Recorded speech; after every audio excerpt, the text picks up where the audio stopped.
Okay, so we're back. Everything, the track is all soldered and tweaked and that kind of stuff, and actually didn't have to do much tweaking.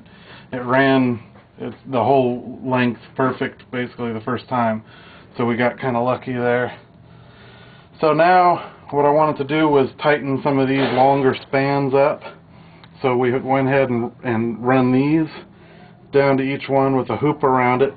So we're going to go ahead and solder all these tops first, and then when we're done with these, then we'll solder the hoops so you can see how all that's done.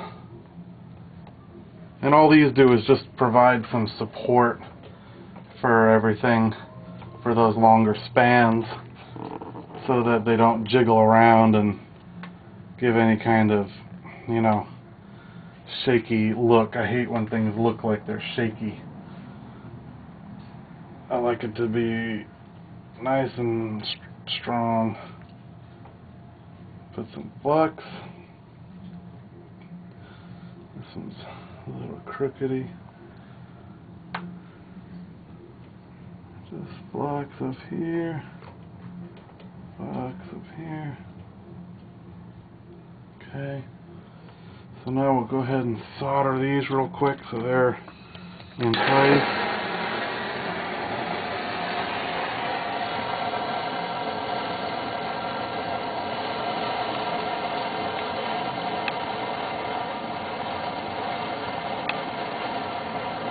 That's that.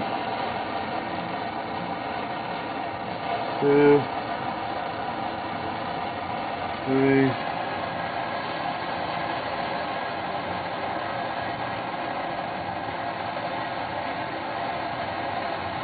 That one. That one. Okay, so those are soldered in place.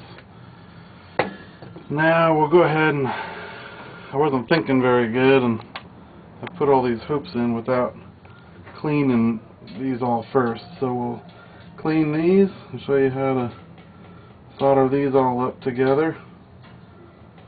But I want to try and do as many of them in one shot as we can rather than one at a time. It takes forever. So put some acid there.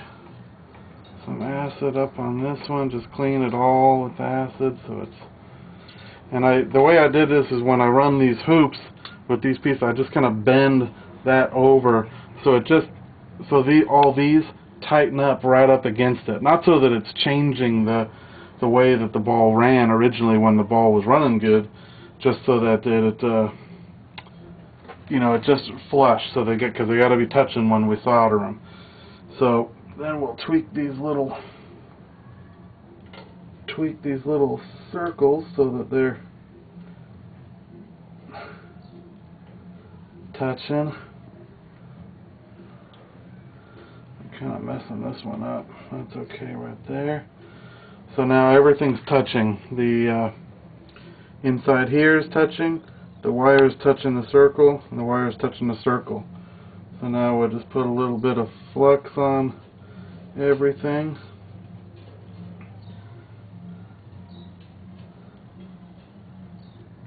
Okay, make sure it doesn't change the path of anything, and we'll go ahead and solder this one real quick, and then this one will be done. Just heat up the whole area because it's all going to get soldered.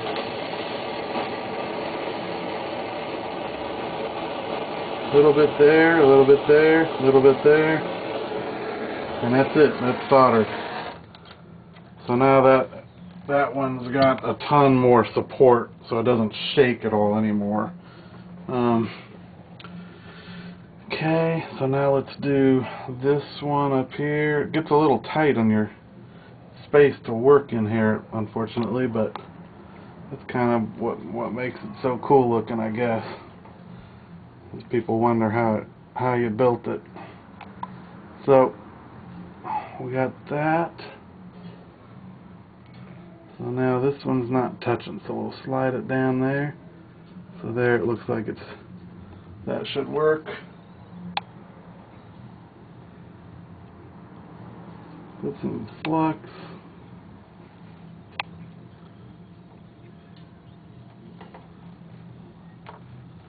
And then we'll go ahead and solder.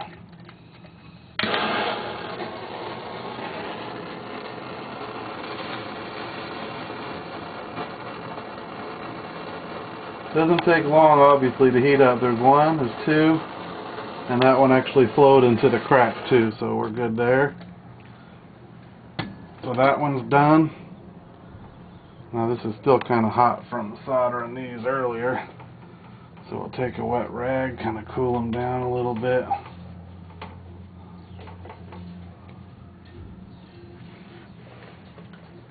Okay. Now we're going to make these so these all touch. Yeah, it's still hot.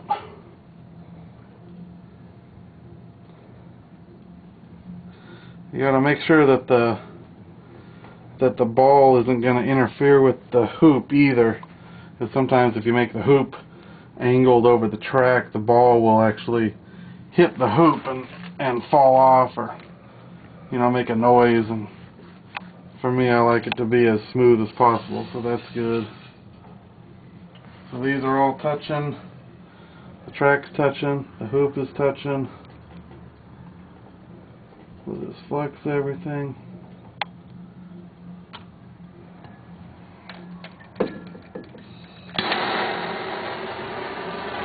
Heat it all up. So again, this is one of those ones where this will all be like one. Yeah, so that's 1, 2. So that's done. Take a little water on a rag a little bit. I just kind of like to see how it looks. So now we're really strengthening it up so it'll last much longer, as far as when it's just sitting around the house, being artsy. They have a tendency to, just because of temperature in the house and all that kind of stuff, they do have a tendency to change shape a little bit. The tracks will sag and that kind of stuff, even though it doesn't really weigh too much. It just kind of does. It's just the way these things work. Temperature has a lot to do with how the ball rolls. So I could do stuff in here at the shop and then take it home, and I leave here and everything will be running perfect, and I'll get home and the ball just falls off the track around every corner because the temperature is different. It's kind of crazy, but that's how it is. So now we're doing all these on this side. There's going to be, ended up doing 3 of these long dangling hoop things. So we got if I don't finish these 3 in this video segment, they'll be done when we come back. But the next thing we're going to be doing is back outside doing a final polish, and then we'll paint it. Paint it is not a color, obviously, just want to try and seal that polish as good as we can. And then that'll be it pretty much. We're going to paint it, and when I paint it, I'll show you how the paint itself really affects the way the balls roll. So I paint it, and then I clean the rail, just the top half of the rail, with like a solvent or whatever to clean that wet paint off, so that the ball is actually rolling the same as it did when we finished it, rather than rolling on paint, because that paint, the texture is so different, has a tendency to not roll, or barely roll, or whatever, or fall off, or slows the ball down a ton.